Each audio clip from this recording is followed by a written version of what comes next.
while the camera's rolling. He'll throw out half my dialogue while the camera's rolling because he just made it up.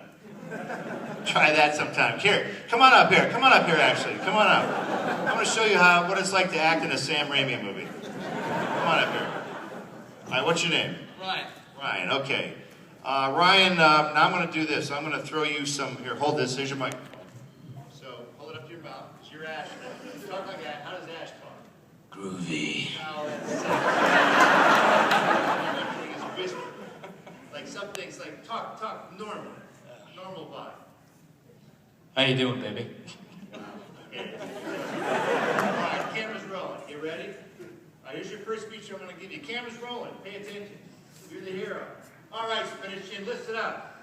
Say it, say it. Alright, Spinach Chin, listen up. Now listen up, Spinach Chin. I'm tired of your blab, and your bullshit. Listen up, Spinach Chin. I'm talking your blah bullshit. Fine, please do, Spinach Chin. Next time you pass by, do please, Spinach Chin. Suck, get out of here.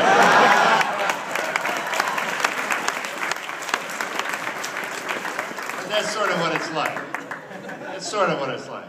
Yes, in the back. There's no one behind you. Don't be coming up, that's fine right there. You saw a preview. You saw the actual movie. Yes. Okay. At state this week. All right. Everybody's gonna love it. My question to you mentioned remakes earlier. Your roots are independent filmmakers. Yes. Evil Dead was an independent. Yes, Evil Dead was an independent, very independent. What we have today. Too damn independent. I'm an independent filmmaker. What we have today is Hollywood is making everything as remakes. We have independent filmmakers that are thinking they need to attach their name to remakes to get known. Do you think it is important for independent filmmakers to make original works so that we have an Evil Dead in 20 years? Are you lecturing me, sir? I ain't running for nothing. Look, here's the scoopy poopy. Here's how it works. We did Evil Dead. Original? Sure. How many monster movies have been made before Evil Dead? Night of the Living Dead. Night of 1,000 Corpses. I mean, on and on and on. It's not the first monster movie that's ever been made. That's very successful. So we go, you know what? We're not going to make a horror film anymore. We're going to make a musical comedy called Crime Wave. You don't even know what to react because none of you have even seen the movie. You just bought it today. Did you spend $125 on that too? Yes. So that movie bombed. So guess what we did? Made another horror film. Oh my God. It's kind of crazy how that works. So you have to do what you do to survive in the world. I think, yeah, we're getting a little sequel crazy. We're getting a little remake crazy. I don't call this anything. I call it another Evil Dead movie. It's not a remake or it's nothing. It's just another damn Evil Dead movie. But look, people have got to get money however they can. I encourage people, if you're from North Carolina, make a movie in North Carolina and stay in North Carolina. There's nothing wrong with North Carolina. It's fine. Because look, in the old days, you had to take a physical negative. You had to buy from Kodak. Negative to thread through a camera that went through and would rip and tear and get exposed to the light. It was ridiculous. It would scratch and get hairs all over it. Then you had to take it to a laboratory and get it processed. Then you had to print, you had to develop the negative. Then you had to get a print. Then you put it into this green machine that you had to thread all the way through called a moviola. You turn it on, it's hot, it's spewing oil, and it rips the film in 1,000 pieces. So you go back, you take it out, you put it on a machine where you're putting physical splices to put the whole thing back together again. The drudgery of what filmmaking used to be is ridiculous, which I'm glad we did it because it meant we really wanted to do it. The problem with filmmakers today is they're lazy sons of bitches because they go like this: should I edit on Saturday or Sunday?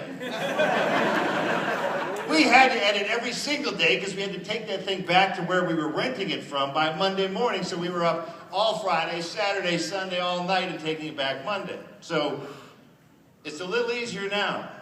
You can now go to Kmart, get an HD camera for what, $500?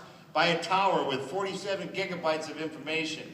Beautiful screen monitor, for another couple thousand. For $5,000, you're completely set up with everything that you own. You have digital software. You can make titles. Digital music. We still had to patch in a record and put it, you could hear it go onto the song. And it's making all the noise because Sam didn't clean the record well enough. And we're patching it into a 1/4-inch machine and then patching that into a Super 8 projector. The word is nightmare, sir. Nightmare. Where do we show that? We take a Super 8 movie and project it in the theater from all the way in the back there to the screen here. You know what it looks like? You can't see shit. It looks terrible. And then there's all this hum on the track of it because it's not digital. Oh my God, it's digital now. So you can now take that. You go take your HD camera, make your movie. It's going to look pretty darn good, even if you stink as a photographer. You go back in, you can sit for nothing and edit for a year. Nothing. Eat lollipops and, donuts and just edit. It doesn't cost you anything. Put your titles on there and learn how to do it. You can then take it, put it on a thumb drive or a DVD and march down to your local theater. Because starting 2014, studios are telling theaters they're not even going to give you a print anymore. It's all going to be a hard drive, an encoded hard drive. You can walk down there to any contemporary movie theater with a DVD and give it to that manager and say, play my movie. And work out a deal with them. And get all your friends and your neighbors to come and see it. And believe me, most of you jackasses know enough people to fill up this much of a theater. You can do it. It costs you nothing. Nothing. So it's easy. Carrying those film prints around. It used to be five reels that were this big around. And throw your back out carrying those things around. Then you have to get it, and then the guy would have to put it up on a machine and rip it and carry it. He's smoking cigarettes. He puts a cigarette out on the thing. It's ridiculous. So that's what I recommend to you. Just tell stories where you are, because we don't need to see the same piece of California going by again anymore. Let's see Schmo Holler or whatever, here in North Carolina. Chase your sister around and your mother, whatever, with a camera. Go do it. So I just want to empower people that it's not as intimidating as it used to be. The only thing that's intimidating is just, make something original. Make someone copy you. Make someone rip your movie off someday. What an honor. So that's all I have to say about that. So I think we're going to almost let you people get back to your fabulous lives, but we're going to do probably 3 more amazing questions that have never been asked before, ever, in the history of conventions. Yes. Who is chirping over there? All right, we'll get back to you. Yeah, go for it. She chirped again.